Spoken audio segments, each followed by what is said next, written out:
Neil, when you were that young kid in Brooklyn, could you have fathomed this life? No, this is a life that I never dreamed of. People know me around the world. I didn't want that. I didn't expect that. I wanted to be a songwriter. I wanted to be able to make some kind of a living being a songwriter, which, by the way, is almost impossible. But if you're lucky enough to be able to do it, it's the best life in the world. So let's talk about that because you were a songwriter before you were a performer. So, how instrumental was that in establishing your career and making yourself an artist?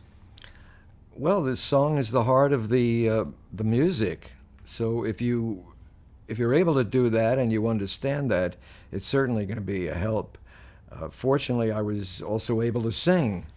Uh, Nobody particularly asked me to. I've been singing since I was a little boy, just because I sang along with the radio. I did it. I never thought about it. And that was very helpful because I made my own demonstration records as a songwriter. And those demonstration records gave me experience in the studio in front of a microphone. So one thing built into another, and it added another, and all my experiences with music uh, kind of piled on and helped me in a big way. So, let's talk about the new record. How would you say your sound has changed over the years from the 60s to now? It's a few years now. How would you say your sound has changed into the new record? Well, in a strange way, I think it's gotten better. I understand singing more. I used to just sing. Now I just sing, but I think about the words and the emotion and the feeling that goes behind it, and that helps a lot. It helps me a lot, and it helps the listener a lot, I think. Do you still get nervous before, let's say, a new album about to come up? You think, I hope it does well. I hope they like it. Is there still butterflies or nerves? I wouldn't call it nerves, but I'd call it excitement.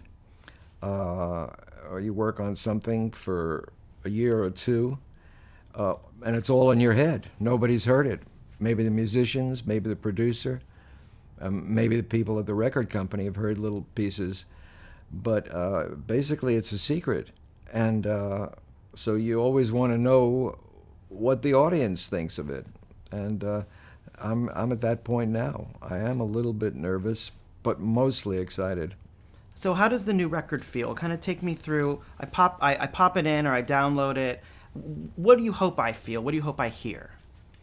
Well, I hope you like what you hear. Uh, and after a couple of listenings, I hope you start to get involved in the music and the story and the lyric uh, in your own way. And that's the start. Beyond that, it's between you and the music. There's not a lot I can do about it. It's already been written and recorded. But I hope you like what you hear, and eventually that you love what you hear. Favorite track off the new record? I don't have a favorite track on this record. This is a very consistent record. The songs they're right up there with the best that I've written. So I'm just keeping my fingers crossed that the listener feels that way too. So let's say you and I were gonna go. Let's say we're gonna go to lunch at Nate and Al's. So let's say you pick me up in your car. I get in Neil's car. What are you listening to on the radio these days, or what are you listening to on your iPod or your iPhone? I could be listening to Melody Road, which is the new album. That's the most likely thing I'd be listening to. I want to memorize the words because I have to do a performance of certain songs in about a week or 2 weeks. And these songs are new. They've just been completed, so I have to make sure that I have memorized all the words and everything that I want the song to represent. So I'd say my newest album is the one you'll hear on my radio. Who's some of your dream duets that you would like to duet with that you haven't had a duet with yet? I've sung duets with just about everybody that I really wanted to sing duets with. But there are wonderful singers out there, and I'm open to try that. What do you make of kind of the biggest thing you've seen in terms of change of the business over the past few decades? Has it become more commercial, or is it still kind of similar? What do you make of the change of the business? I don't know so much about the change of the business, but I know that music evolves. It was much tamer 100 years ago, and in 100 years from now, it will be something that we cannot even imagine. It will be something wilder and more intense, because I know that writers and myself are trying to make our music more intense, more felt by the listener, and unless it makes a sharp left turn somewhere, I would think that that's where it's going. Where do I get the shirts that you wear on stage? I want a Neil Diamond shirt. Where can I get one of the shirts? I got plenty of them at home. Just ring the bell and I'll pass one out. Oh, thanks, Neil.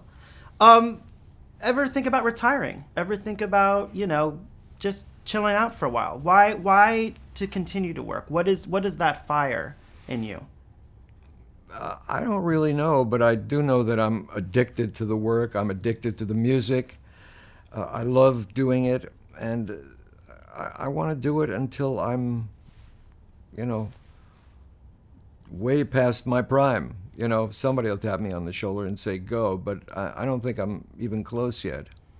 Just wrapping up, I watched there was a news clip of Oktoberfest in Germany, and there was about 100,000 people in a tent, and they were all singing Sweet Caroline. Some of them maybe didn't know English, but they all knew the lyrics. So I want to know, as an artist, you write and create anthems, which are a lot different than songs. Is there, when you're writing, you're like, I want this to be an anthem, I want this to play at someone's wedding or special occasion. And what does it feel like to have kind of a global audience sing your anthems? Well, it's great to have lots of people know your music, but you can't really determine yourself what happens to a song. You never know what its destiny is. I certainly didn't know with Sweet Caroline or I Am I Said or America whether they would even be heard. They could just as easily have ended up on the back of an album somewhere or never released. So you don't know. You just have to write as well as you can and make them as beautiful as you can and keep your fingers crossed. Ever forget the lyrics? Sure, I forget the lyrics, but since I'm the writer, I can make up new ones instantly, and I kind of enjoy that process.